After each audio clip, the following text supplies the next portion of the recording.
Queridos alunos, tudo bom? Quero começar nossa rodada de vídeos para a terceira prova a partir desse vídeo aqui. Nele vamos falar um pouquinho sobre o excedente do produtor. O que é o excedente do produtor, gente? Ele é a receita total menos o custo variável, ou seja, o lucro, mais os custos fixos. Podemos calcular ele das duas formas. Como nós fazemos então? Aqui está o lucro, o que eu faço? Passo esse custo fixo para cá somando, e aí eu vou ter o meu excedente do produtor, no qual é basicamente o que ficou aqui. A receita total, aqui, menos o meu custo variável. O excedente do produtor está intimamente relacionado, gente, com os lucros da empresa. Mas para que a gente consiga percebê-lo, eu preciso que vocês observem bem como se dá o lucro aqui. Notem comigo aqui. Eu tenho meu gráfico das minhas curvas de custo e tenho um determinado nível de preço. A curva de oferta da empresa é dada no momento em que preço é igual a custo marginal. Então, o preço vai se equivaler ao custo marginal aqui em um determinado ponto.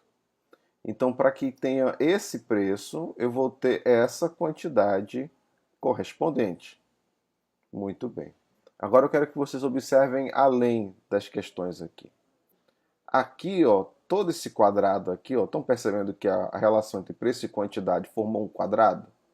Então, todo esse quadrado aqui, a base determinada pela quantidade produzida, com a altura definida pela distância do preço para o ponto zero, determina a receita da empresa. Então, tudo isso daqui é receita. Eu preciso tirar a parte correspondente aos lucros para saber o que tem de custo aqui. E da mesma forma, se eu tirar todos os meus custos, eu vou ter essencialmente os meus lucros, consequentemente. Né? Então reparem comigo o seguinte: se eu tenho toda essa área aqui, ó, nesse gráfico, ele diz respeito à minha área do meu custo variável. Toda essa parte aqui, ela diz respeito ao meu custo fixo. Então, todo ponto que está acima do ponto de mínimo do custo médio diz respeito justamente aos meus lucros. Então, toda essa parte aqui, todo esse quadrado aqui são os lucros e toda essa parte aqui de baixo são os custos. Ok? Então, aqui o custo fixo nesse trecho aqui e nesse trecho daqui para baixo o meu custo variável. Ok? Muito bem, vamos em frente. Como é que a gente vai examinar o excedente do produtor?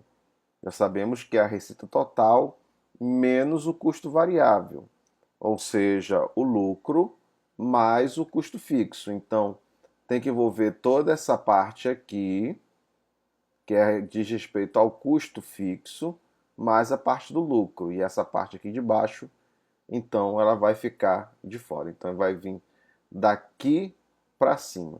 Estão percebendo que nessa parte aqui tem a área do lucro e a área do custo fixo? E o que isso tem tudo a ver com esse ponto aqui. Afinal de contas, o que nós temos aqui? Aqui é o ponto onde a empresa começa a produzir. E reparem que para que ela comece a produzir, ela leva em consideração o quê? Todo o excedente do produtor. Então a gente basicamente trabalha com essa caixa. Mas tem outras formas também de medir. Por exemplo, aqui ó, eu tenho a minha receita, nessa parte aqui. Então, o que eu posso fazer? Encontrar a caixa que mede a receita menos o custo variável. Então, basta eu tirar toda a área do custo variável, que é a parte que está mais embaixo. Então, essa parte aqui é a receita, ou melhor dizendo, toda a receita. Então, tirei aqui o meu lucro, essa aqui é a parte do lucro, e aí eu considero também essa outra parte aqui. Então, vai ficar todo esse quadrado aqui. Estão percebendo? O quadrado mostra a área onde a empresa começa a produzir de fato. Então, leva-se em consideração o excedente do produtor aqui. Bacana, né? Tem outra forma também de nós calcularmos. Como nós vamos fazer? Né? Vai ser assim, dessa forma. Olha só. Vou ter aqui o meu preço. Montei a minha área da receita, o quadrado da receita, e eu vou querer encontrar a área acima da curva do custo marginal. Então, essa área leva em consideração, primeiro, esse quadrado aqui, né? Aqui eu já tenho separado todo o meu excedente do produtor. Vou colocar esse ponto aqui para ressaltar que nesse ponto Z é o ponto onde a empresa começa a produzir de fato. Então eu tenho um quadrado aqui bem interessante. O que eu faço? Só vou pintar toda a área que está acima do custo marginal, limitada por essa combinação de preço e de quantidade. Bacana, né? Outra forma também nós podemos encontrar. De que forma? Encontrar a área à esquerda da curva de oferta, ou seja, o meu próprio custo marginal. Ó, vamos fazer a mesma coisa, tracei toda a área do excedente do produtor, tracei agora aqui o ponto Z para ressaltar o ponto onde a empresa começa a produzir, e aí calculei toda essa área aqui. Ó. Eu tenho aqui um quê? Um retângulo. Tenho aqui. Como é que eu calculo isso? Base vezes altura. E nessa parte aqui eu tenho o triângulo, base vezes altura dividido por 2. E aí eu calculo então esse trapézio. Reparem que é uma forma um tanto quanto imprecisa, todas as formas que a gente trabalhou são formas relativamente imprecisas que a gente calcula o excedente do produtor. Mas se você estivesse trabalhando com funções lineares, faz todo sentido trabalhar dessa forma.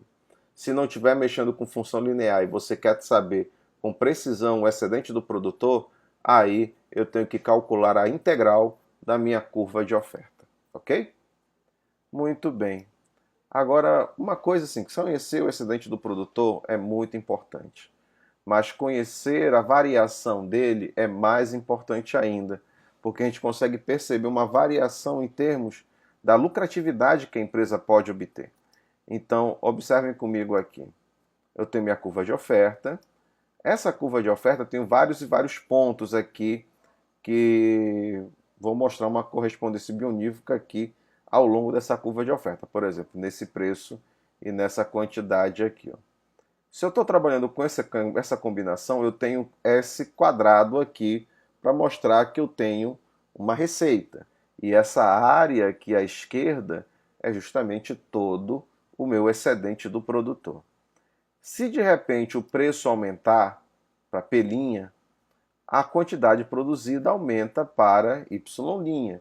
E com isso eu tenho uma área da receita maior, ou seja, a receita aumenta significativamente. E, consequentemente, o excedente do produtor. O excedente do produtor era toda essa área aqui, agora ele passa a ser toda essa área aqui. Então reparem comigo o seguinte, o mais importante que eu tenho para descobrir aqui é o quanto que o excedente do produtor variou, ou seja, o quanto de excedente do produtor eu ganhei quando o preço aumentou de P asterisco para P'. Isso é observado nesse trapézio aqui. Bacana, né? Beijo, até o próximo vídeo.